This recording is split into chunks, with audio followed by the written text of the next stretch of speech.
0530. Thousands of books, articles, TV shows and films have explored the idea that Kennedy's assassination was the result of an elaborate conspiracy. None have produced conclusive proof that Oswald, who was fatally shot by a nightclub owner 2 days after killing Kennedy, worked with anyone else, although they retain a powerful cultural currency. My students are really skeptical that Oswald was the lone assassin, said Patrick Maney, a professor of history at Boston College. Jack Ruby killing Oswald ImageRex features. It's hard to get our minds around this, that someone like a loner, a loser, could on his own have murdered Kennedy and changed the course of world history, but that's where the evidence is. Kennedy's assassination was the first in a string of politically motivated killings, including those of his brother Robert F. Kennedy and civil rights leader Martin Luther King Jr., that stunned the United States during the turbulent 1960s. He remains one of the most admired U.S. presidents. 0442 Soviet Union officials feared they would be blamed for the Kennedy assassination, leading to a nuclear attack from the U.S. A memo sent by J. Edgar Hoover explains the reaction to the JFK murder in the USSR at the time. According to our source, officials of the Communist Party of the Soviet Union believed there was some well-organized conspiracy not the part of the ultra-right in the United States to effect a coup. They seemed convinced that the assassination was not the deed of one man, but that it arose out of a carefully planned campaign in which several people played a part. FBI head J. Edgar Hoover He felt that those elements interested in utilizing the assassination and playing on anti-communist sentiments in the United States would then utilize this act to stop negotiations with the Soviet Union, attack Cuba and thereafter spread the war. As a result of these feelings, the Soviet Union immediately went into a state of national alert.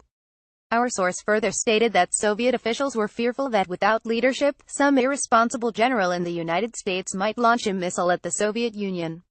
It was the further opinion of the Soviet officials that only maniacs would think that the left forces in the United States, as represented by the Communist Party, USA, would assassinate President Kennedy, especially in view of the abuse the Communist Party, USA, has taken from the ultra-left as a result of its support of the peaceful coexistence and disarmament policies of the Kennedy administration. 0354 Some of the published records reveal how federal agents madly chased after tips, however thin, in the days after the November 22, 1963 assassination, and juggled rumors and leads worldwide. The materials also cast a wide net over varied activities of the Kennedy administration, such as its covert efforts to upend Fidel Castro's government in Cuba. President Kennedy image Reuters in a September 14, 1962 meeting disclosed in the files, for example, a group of Kennedy's senior aides, including brother Robert, the Attorney General, discussed a range of options against Castro's communist government. The meeting was told the CIA would look into the possibility of sabotaging aeroplane parts that were to be shipped to Cuba from Canada. McGeorge Bundy, JFK's national security advisor, cautioned that sensitive ideas such as sabotage would have to be considered in more detail on a case-by-case basis. 0332 A document with claims of a second shooter in the assassination of JFK has been making a stir.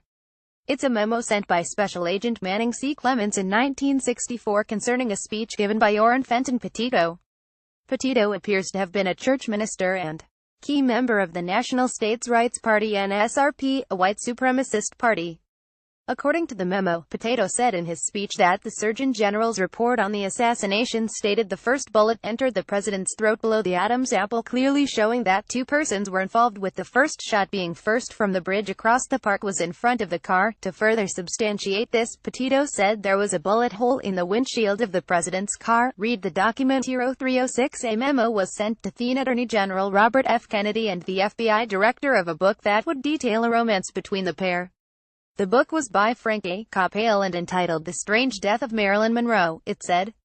The memo said the New York office has now furnished us with a copy of this 70-page book. Marilyn Monroe image The book claims that Miss Monroe's involvement with Kennedy was well known to her friends and reporters in the Hollywood area. It is alleged that there are person-to-person telephone calls, living witnesses, tape recordings and certain writings to attest the closeness of their friendship. Read the document here. 0239 Key event. This is the most significant discovery so far. 2 months before Kennedy's assassination, Lee Harvey Oswald was intercepted speaking to a KGB officer in broken Russian, a document says. According to an intercepted phone call in Mexico City, Lee Oswald was at the Soviet embassy there on the 28th of September 1963 and spoke with the consul, Valery Vladimirovich Kostikov. This was learned when Oswald called the Soviet embassy on the 1st of October, identifying himself by name and speaking broken Russian, stating the above and asking the guard who answered the phone whether there was anything new concerning the telegram to Washington. 0212 Could we have a new JFK conspiracy theory? A document highlighted here suggests that Dallas Police Department officer J.D. Trippett was Kennedy's true killer. This apparently comes from an alleged conversation between an informant and H. Theodore Lee, the principal of Notre Dame University. 0135 Another great little nugget discovered here. An FBI cable reveals that a senior reporter at the Cambridge News received an anonymous call which advised he contact the American Embassy in London for big news, then hung up. According to MI5, this happened 25 minutes before the president was shot. The Cambridge News reporter is described as a sound and loyal person with no security record. 0130 Twitter is already beginning to fill up with discoveries from the JFK files. Here's one particularly entertaining page. CIA plots to kill Cuban leader Fidel Castro included a contaminated skin diving suit and exploding seashells. Castro was known to enjoy skin diving, also known as freediving. The CIA plan was to dust the inside of the suit with a fungus-producing Madeira foot, a disabling and chronic skin disease, and also contaminating the suit with tuberculosis bacilli in the breathing apparatus. A file reads, there were also discussions about preparing a boob trap spectacular seashell which would be submerged in an area where Castro often skin dived. 0116 Those attempting to read the JFK files could be in for a long night. Several people have already pointed out that the first few documents are barely legible. 0032 Key event. The National Archive have released the 2,800 documents approved for today. You can download them from their website here. They appear to have been ordered by the date they were released, so today's disclosures will be at the top of the list.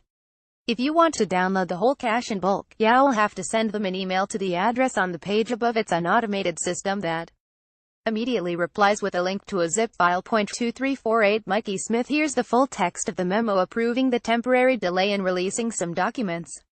It gives some insight into why they were held back and the process that will follow. The American public expects and deserves its government to provide as much access as possible to the President John F. Kennedy assassination records so that the people may finally be fully informed about all aspects of this pivotal event. Therefore, I am ordering today that the veil finally be lifted. At the same time, executive departments and agencies have proposed to me that certain information should continue to be redacted because of national security, law enforcement and foreign affairs concerns. I have no choice today but to accept those redactions rather than allow potentially irreversible harm to our nation's security. To further address these concerns, I am also ordering agencies to re-review each and every one of those redactions over the next 180 days.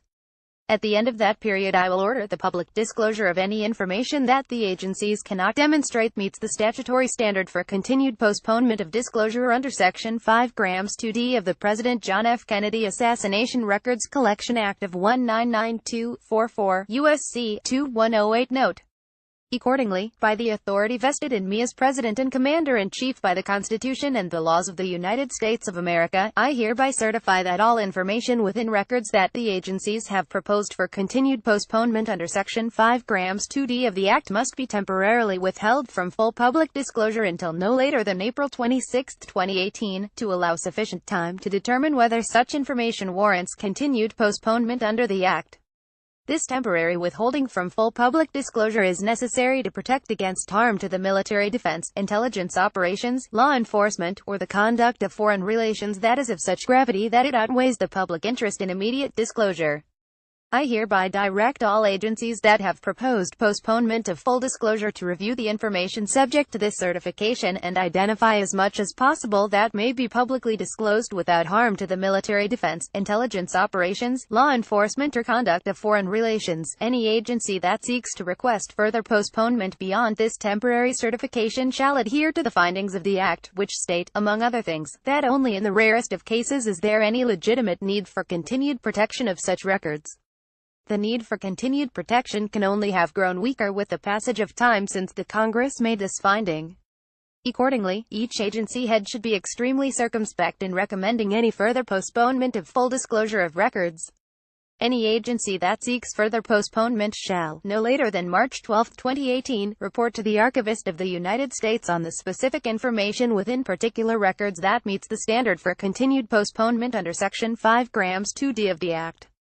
Thereafter, the archivist shall recommend to me, no later than March 26, 2018, whether the specific information within particular records identified by agencies warrants continued withholding from public disclosure after April 26, 2018. The archivist is hereby authorized and directed to publish this memorandum in the Federal Register. Donald J. Trump image. Getty Images. North America 2335. Mikey Smith 2306. Mikey Smith. Donald Trump has greenlit the release of around 2,800 documents relating to the JFK assassination.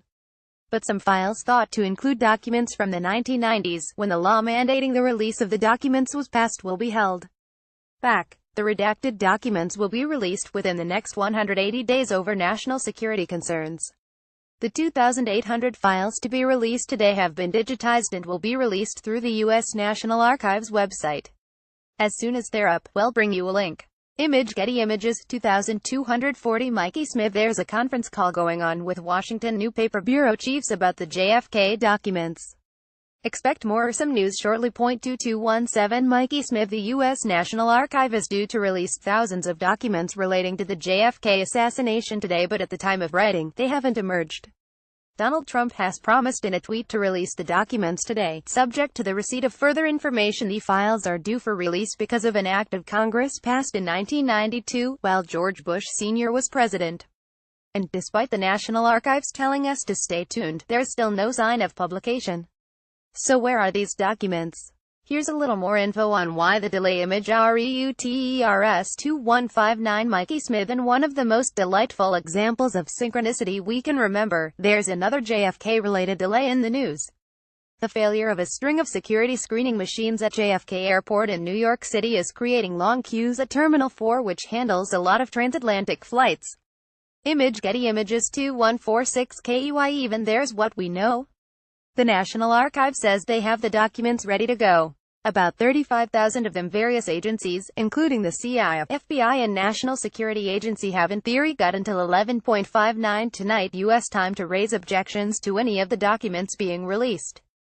So one of these two things has to happen. The president must take representations from the relevant authorities, consider their objections, and give his approval to release some or all of the files tomorrow must come. At latest we have from Washington is that the holdup is being caused by one or more agencies, though not, apparently, the CIA, having failed to tell the president which documents they want to hold back. If that's the case, even if they showed up now with a list of hundreds or thousands of files they want withheld, the president has less than 8 hours to make his decision. The question is, what happens if Trump hasn't made his decision by midnight? In theory, the National Archives are legally bound to release them, presidential green light or not, by the end of the day. Image. Reuters 2127. Mikey Smith. One JFK speech delivered to the Newspaper Publishers Association seems particularly relevant today. In his secret society's speech, Kennedy explained the need for government to be as open with the press and public as possible, even in times of war, and the responsibilities of the press to report with self-restraint. The very word secrecy is repugnant in a free and open society, and we are as a people inherently and historically opposed to secret societies, to secret oaths and to secret proceedings. We decided long ago that the dangers of excessive and unwarranted concealment of pertinent facts far outweigh the dangers which are cited to justify it. Even today, there is little value in opposing the threat of a closed society by imitating its arbitrary restrictions. Even today, there is little value in ensuring the survival of our nation if our traditions do not survive with it. And there is very grave danger that an announced need for increased security will be seized upon by those anxious to expand its meaning to the very limits of official censorship and concealment. That I do not intend to permit to the extent that it is in my control, and no official of my administration, whether his rank is high or low, civilian or military, should interpret my words here tonight as an excuse to censor the news, to stifle dissent, to cover up our mistakes, or to withhold from the press and the public the facts they deserve to know. You can listen to the whole speech here. It also opens with a belter of a joke about Karl Marx. 2057. Mikey Smith. There has been a delay in getting Donald Trump's approval for the JFK files to be released. According to NBC, the document outlining which documents the CIA, FBI and intelligence services want held back from the 35,000 document dump had not yet reached the president's desk. They report one official is saying there's a mad scramble going on in the executive branch to get this done. The CIA have reportedly asked for some redactions, but not for the whole trench of files to be withheld. Some other agencies have reportedly not finished their submissions to the president. Image Reuters 2047 Mikey Smith. Many American TV viewers first learned of the assassination when legendary newsman Walter Cronkite interrupted the scheduled soap opera, As the World Turns.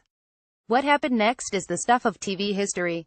Here's how it happened. 2034 Mikey Smith. NBC News has asked Ted Cruz if he's hopeful the release of the JFK files will exonerate his father. Here's what he said: "Ahaha, I look forward to seeing what's in the files, and, you know, politics is a strange process. There are ludicrous claims, and then there are claims that go beyond ludicrous, and this one falls into the latter category.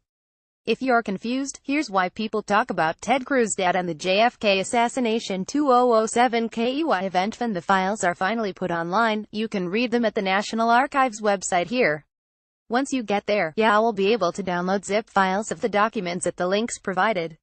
They'll also be searchable through the website, but the search engine appears currently to be broken. We don't know if that's because they're updating it already or if it's just because there's loads of people searching for the words grassy knoll and Ted Cruz dad, but hopefully it'll come back up later.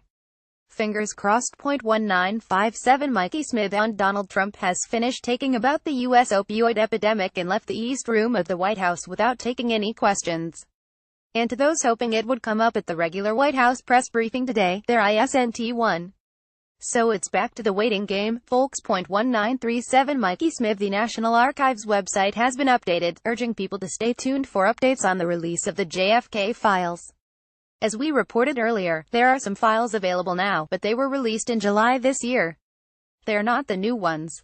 The final tranche, thought to be around 22% of the total, were held back, and are mandated for release today. 1925 Mikey Smith. Donald Trump and wife Melania are speaking at an event on combating drug demand and the opioid crisis in Washington, D.C. So far it's all been about drugs, but who knows what will come up if the press get to ask questions. You can watch it live here. 1908 Mikey Smith. We're still waiting for the National Archives to release the JFK files, so people are, of course, amusing themselves. Here's some of the funnier takes. 1846 Mikey Smith. Donald Trump is expected to speak from the White House shortly. The address is related to the opioid epidemic, but if he takes questions, we imagine the JFK files will come up. He seems to be quite excited about the whole thing, and he's not one to keep it to himself. You can watch it live here. 1825 Mikey Smith. MSNBC host and Bobby Kennedy biographer Chris Matthews is suggesting the CIA may be responsible for the holdup in the publication of the files. In an editorial on his nightly news show last night, he too suggested there wouldn't be a smoking gun as to the perpetrator or perpetrators of the assassination, but it could reopen questions of who knew about it ahead of time. Pertinently, he noted that the route of the motorcade through Dealey Plaza on the fateful day was only publicized the day before. That being the case, how did Oswald manage to get a job in the school book depository months earlier?